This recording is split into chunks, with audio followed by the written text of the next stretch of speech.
নমস্কার। কবি অপূর্ব দত্তর লেখা কবিতা রুমির চিঠি। মা গো আমার মা, তোমার সঙ্গে আরি একটা কথা বলবো না। গেল বছর পুজোর সময় সেই যে আমায় ফেলে দিদার কাছে যাচ্ছি বলে কোথায় চলে গেলে। তখন থেকে তোমার জন্য বসে আছি মা। এবার পুজোয় আসবে তো ঠিক, সত্যি বলো না। বাবা তামা এতই বোকা, কিচ্ছু জানে না। যতই বলি কাল আসবে মা, মোটেই মানে না। আমার জন্য ভেবো না মা, আমি ভালোই আছি।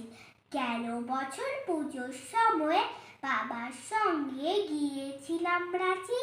বিল্টু মামা, চুমকি মাসি খেলনা দিল কত, আমি কি আর যত্ন করে রাখতে পারি অত। ফেরার সময় ঝুমঝুমিটা ভেঙেই গেল পড়ে। সত্যি বলছি আমি না মা, ভাঙিনি ইচ্ছে করে।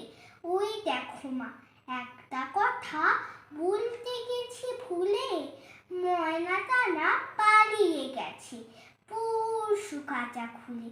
আর আমাদের দক্ষিণ দিকে কলাবতী গাছে আজ দেখেছি দুটো হলুদ ফুলও ফুটে আছে।